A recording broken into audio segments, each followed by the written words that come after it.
therapy. A 55-year-old Hispanic male with no comorbidities presents for routine checkup.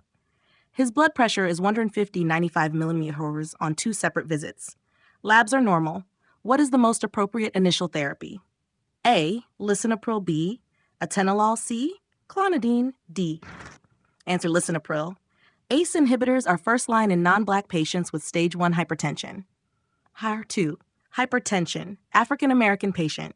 A 62-year-old African American woman with a history of hypertension presents with BP 168 mmHg. She is not on any medications. What is the preferred initial treatment?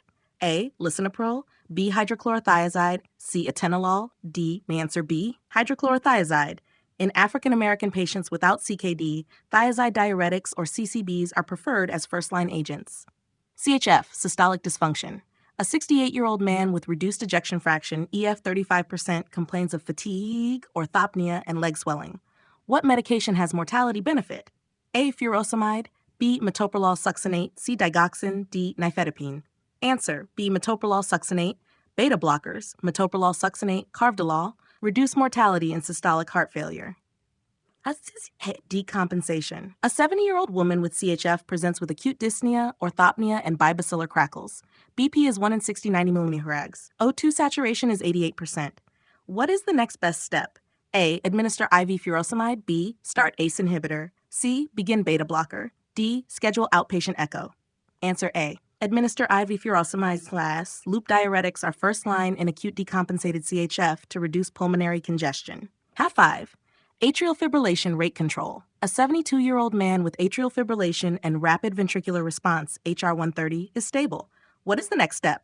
A. Cardioversion. B. Diltiazem. C. Amiodarone. D. Warfarin. Answer: B. Diltiazem rate control with beta blockers or non-dihydropyridine calcium channel blockers is first line in stable AFib. 6. Atrial fibrillation, stroke prevention. A 68-year-old woman with atrial fibrillation and CADS2 VASI score of 3 is being managed for rate control. What should also be initiated? A. Aspirin. B. Warfarin. C. Rivaroxaban. D. Clopidogrel. Answer C. Rivaroxaban. DOACs like rivaroxaban are recommended for stroke prevention in non-valvular AFib when CADS2 VS2. Has 7. Ventricular tachycardia, stable patient. A 58-year-old man has monomorphic VT on ECG, but is alert and stable. What is the initial management? A. Immediate defibrillation. B. IV amiodarone. C. Adenosine D-lidocaine orally.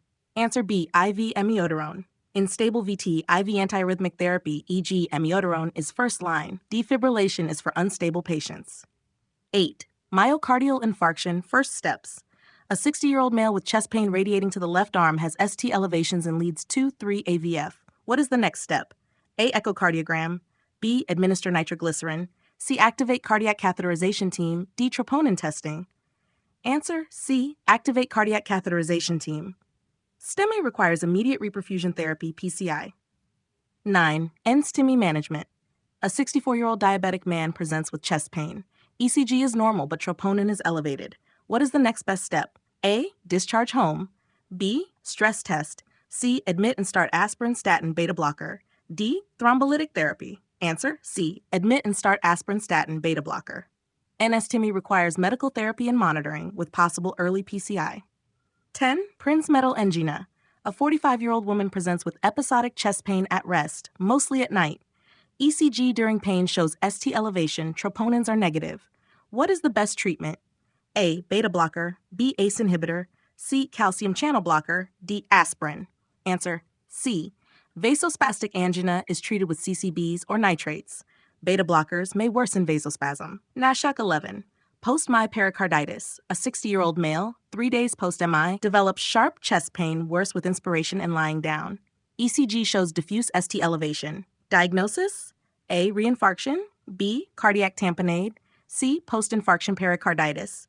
D. Ventricular aneurysm. Answer: C. Post-infarction pericarditis. Occurs within 3 to 5 days post-MI. ECG shows diffuse ST elevation and PR depression. 12. Diastolic dysfunction. A 74-year-old woman with hypertension and preserved EF presents with exertional dyspnea. BNP is elevated. Echo shows EF 60%. Diagnosis: HFrEF, B. HFpEF, C. Constrictive pericarditis, D. Answer B. HFpEF. Heart failure with preserved EF, diastolic dysfunction is common in elderly hypertensives.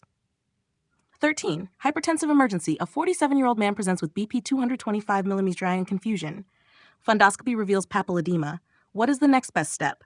A. Oral clonidine. B. IV labetalol. C. IV hydralazine. D. Increase current medications. Answer B. IV labetalol. Hypertensive emergency requires IV BP reduction. Labetalol or nicardipine are preferred. 14. Long QT syndrome. A 22-year-old female has recurrent syncopal episodes. ECG shows prolonged QT interval. Family history includes sudden death. What drug is contraindicated? A. Fluoxetine. B. Amiodarone. C. Metoprolol. D. Penicillin. Answer B. Amiodarone. Amiodarone prolongs QT interval and increases risk of torsades. Avoid in long QT syndrome. CAF 15. Statin-induced myopathy. A 58-year-old man on simvastatin for hyperlipidemia complains of muscle pain and weakness. CK is elevated. What should be done next? A. Stop statin. B. Continue statin and add NSAID. C. Lower statin dose. D. Switch to ezetimibe. Answer: stop statin. Myopathy is a known side effect of statins. Discontinue immediately if CK is elevated. Let me know if you want answer keys in a PDF or flashcard format or more vignettes in Spanish.